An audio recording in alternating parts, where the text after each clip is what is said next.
Yo, what is up guys? Nick Nakai here, Let's Drift Media. Thank you for coming back to the channel. If it's your first time here, please hit that subscribe button and drop a like. But on today's episode, I wanted to show you guys the newest piece of equipment we got for the home garage. We got a tire machine.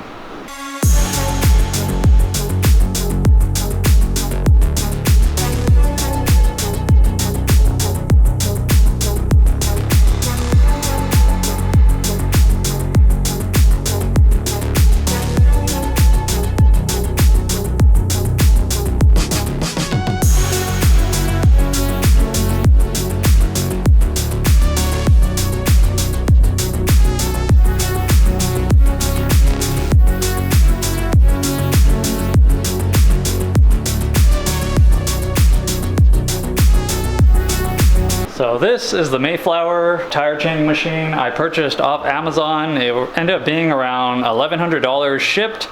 They did not send me this, so this is not a sponsored video, but been wanting a tire machine for a while and lately getting more back into drifting. Really inconvenient to take my tires to work, use their machine there just to bring them back, or go to a tire shop. A lot of tire places are charging like 15 bucks per tire just to mount, not even balance, with the disposal fee.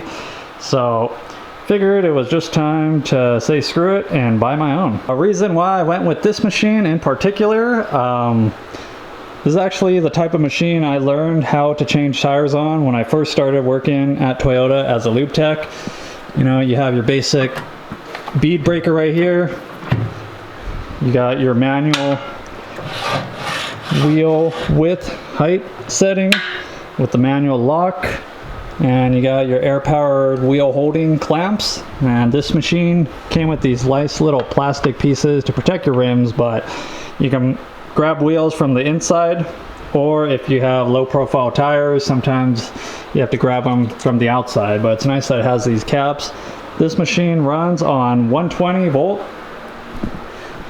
so you don't have to go to 220 in your house, which is pretty nice. And as well as air powered, uses air for the bead breaker and as well as the wheel mechanism to hold the rim in place. The rotation is electric, activated right here. You got forward and reverse. You got your wheel clamp function, and you got your bead brake function. Aside from that, it came with a tire inflator. Came pretty much assembled. This whole bottom piece was one by itself. I just had the top swing arm right here.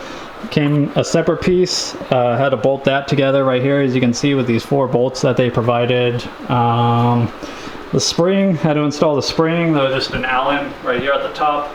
Take the cap off, put the spring in. The swing arm as well, just had a pin right here with a little safety clip on the bottom.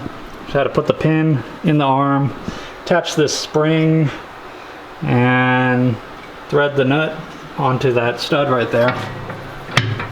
So it does retract by itself.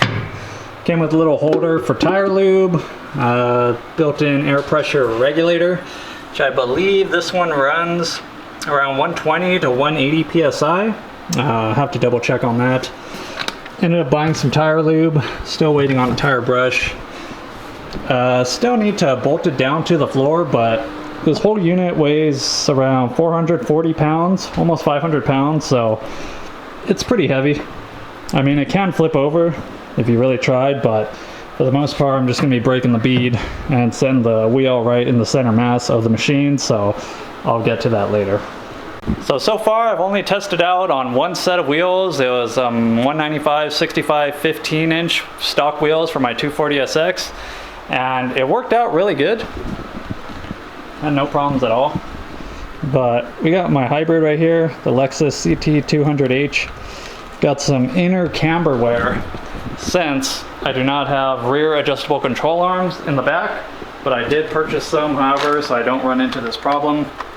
I was contemplating going back to stock, but that's what we're going to do today, is just try and mount these 4 tires. I can show you guys how to use it, how I use it, and go from there. So let's get started. I'm going to pull the wheels off the Lexus and bring them over to the machine.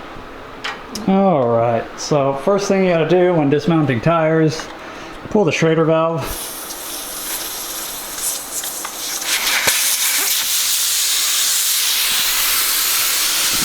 Next what we're going to want to do is break the bead on both sides. So you're pretty much going to grab this arm, put it right here. Careful with the rims to not scratch them.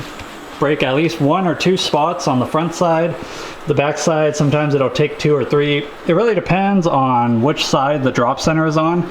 So you guys can see on this side, it's a little bit higher than this side. That's how you know that's where your drop center is. Depending where your drop center, some drop centers are on the rear. If in that case, you're gonna have to mount the wheel upside down on the tire machine, but this one is pretty standard. Drop center is on the outer face. So we're gonna break the beads on both sides and just place it on the machine like any other tire and go from there. Another note to be careful is when you are breaking the bead, do not use this anywhere near your tire pressure sensor.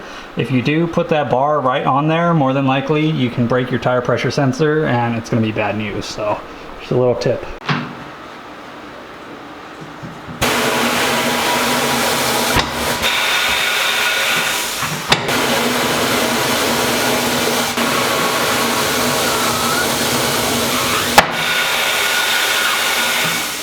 Alright, so this little 20-gallon compressor is very loud, literally kicked on after breaking the beads on both sides. But you can see the front bead, it's pretty broken. The front bead's really a lot easier. Even you can tell right here, there still looks like the tire's not seated on all the way. It's fine, we'll be able to break that down with the bar.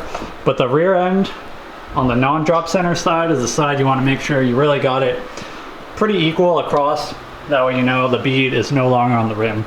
So next I'm going to mount this wheel onto the machine, like so. We're going to hit the center button to expand the arms.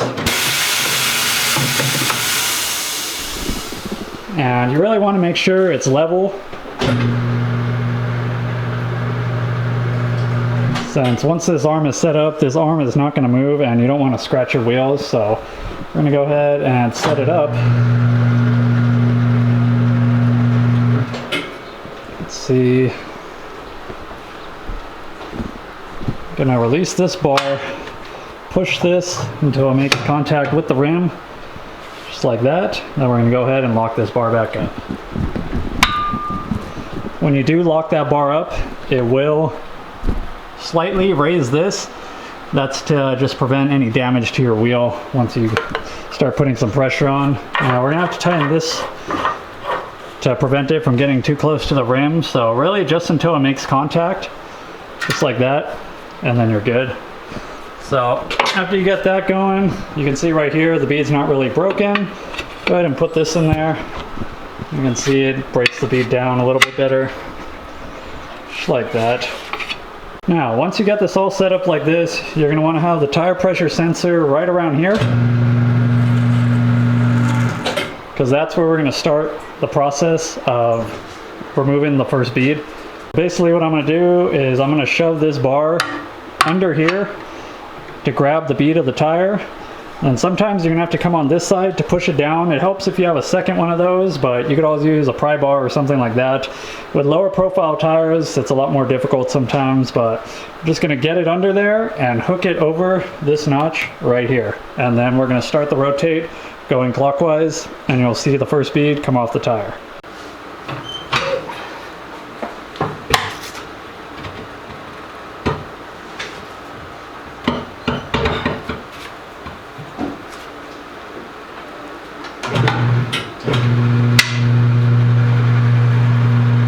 And just like that. Probably should have used the softer end. It's okay. So now you can see the first bead is off. Kind of go ahead and play with it a little bit, but we want to get this tire pressure sensor back around to the mounting point or dismount point. About that same location.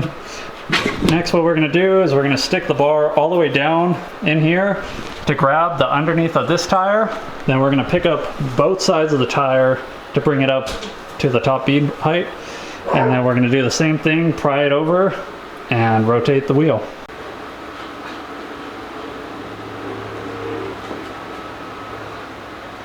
Just to show you guys a little bit, this is what you want.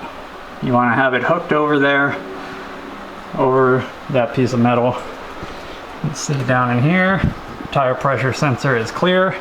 And once we start rotating, should just dismount the whole tire. Just like that, we got the tire dismounted. Now let's set the camera down again. Now we can push this bar to the right, pull the tire off, and just like that, we got the tire dismounted. So again, with the drop center, it's a little bit easier to show you guys on the rim itself. See right here, this is the drop center. So that is the side you want to be removing the tire. Just keep in mind, because I have run into some wheels, I actually have a set of wheels where the drop center is on the bottom. So you would have to do this upside down and have the face of the rim facing down. And of course you wouldn't be able to clamp it from the inside. You would have to extend the arms all the way out and have them bite on to the outer edges of the wheel. Alright, once we get our new tire, just make sure you look on the tire sidewall if there is an inside and an outside. This tire actually does tell you it has an outside that it wants you facing the outside. So what we're going to do is we're going to get some of this lube. I'm going to get this nice and lubed up. You don't want to skimp out on the lube. You can use WD-40 if you want. A lot of people talk crap to me saying don't use WD-40, but I've never had a problem using WD-40. But we have tire lube for this situation. Don't have my brushes, so I'm just going to get a rag and just oil up the beads, both beads, nice and well. If you have a really difficult tire, sometimes it's nice to put a little lube on the wheel itself, but I don't think these will be too big of a problem. Alright, once you got the tire nice and lubed up, you're going to kind of want to set it down on it. And I like to have the tire pressure sensor kind of facing me when I start this process. You can see it right here. Go ahead and put it right there. Then we're going to bring the swing arm back over and start rotating again. One key piece of information is, again, with the tire pressure sensor, you don't want the bead already down touching it when you start, as well as over here on this side, you want the bead above this arm on this side, but facing down here on the other side in order for it to actually grip. So you can see right there, that's kind of how you want it. We're going to go ahead and rotate this a little bit,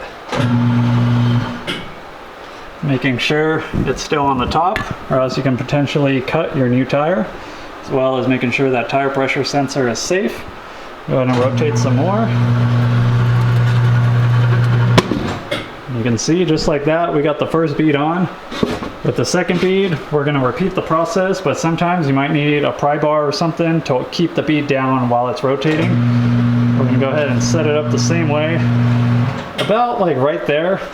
And we're going to follow that same process, keeping this tire on top of this arm, as well as on the bottom of here, and maybe put the pry bar here after the tire sensor, so that way this part of the tire doesn't seat until the rest of the tire is complete. Put that down in there.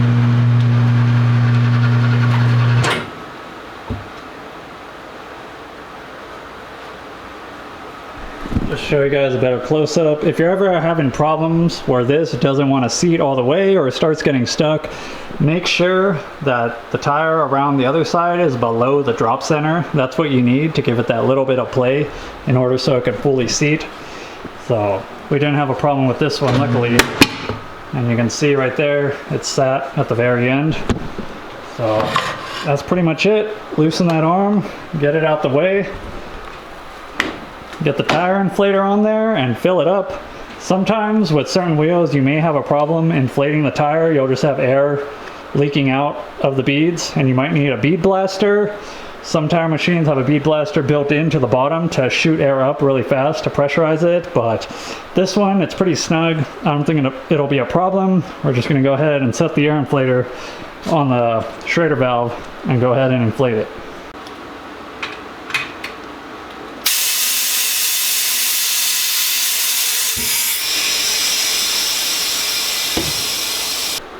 And just like that, we have dismounted and mounted a 245 40 series R18 on this 18-inch wheel with the Mayflower tire machine. I freaking love this machine. Really just brings back memories, because I'm telling you guys, this is the tire machine I learned on. I do have like a fancy ass fully automatic machine at work now, and it'll literally take you like 1 hour to do 4 tires, versus if you have a machine like this and you know what you're doing, you can dismount and mount a tire within 3 to 5 minutes, no problem. So super stoked on this purchase. I do probably need a bigger compressor, because that thing will start running pretty fast and it's just really annoying and loud. Or maybe relocate it to the back, run some hard lines, but god damn, sick investment.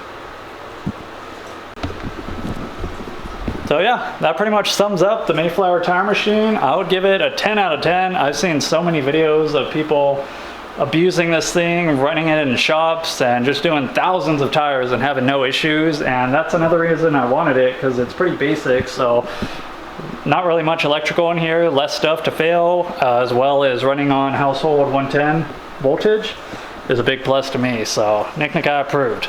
Gonna go ahead and set up a time lapse of me dismounting this other tire, just so you guys can see the full process just standing back. So hope you guys enjoyed this episode. Feel free to drop a comment, any questions or concerns, something like that. But catch you guys later. Peace!